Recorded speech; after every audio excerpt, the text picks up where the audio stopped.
एक रात में अपने गांव से मेरे मित्र संदीप के साथ अंधेरी रात में खेत के रास्ते बस स्टैंड की तरफ जा रहा था।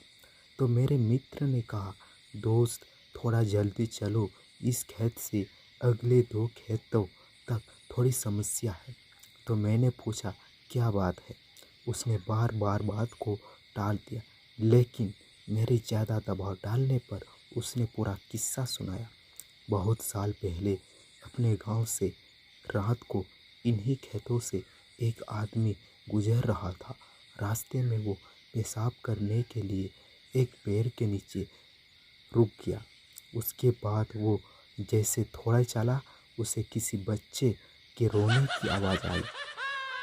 तो उसने सोचा रात को पहरा देने वाला का बच्चा होगा, लेकिन तभी याद आया कि ये खेत तो रमेश्वर काका का है, जो 3 साल पहले यहाँ फांसी लगाकर मर गया। वो आदमी सहमते हुए कदमों से आगे बढ़ता रहा और उसके दिमाग में उन लोगों की बात याद आई कि इस खेत से गुजरते वक्त रात को कभी पीछे मत मुड़ना।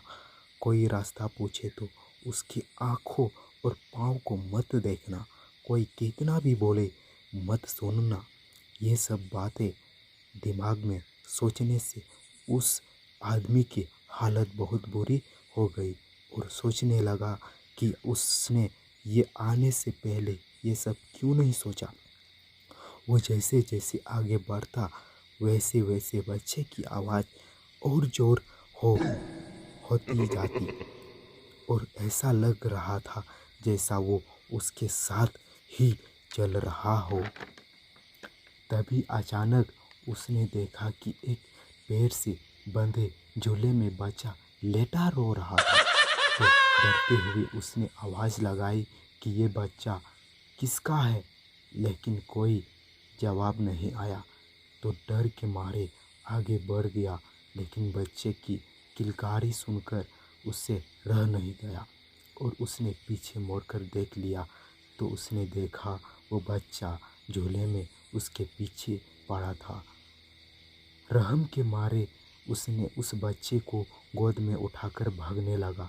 थोड़ी देर बाद वो बच्चा उसे भारी लगने लगा और देखकर चौंक गया कि उसके पैर लंबे होकर जमीन को छूने वाले थे।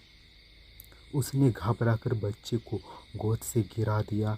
जैसे ही वो बच्चा गोद से गिरा तो बच्चा बड़े आदमी की तरह जोर से हंसकर बोला, हा हा हा हा, तू आज तो बच गया।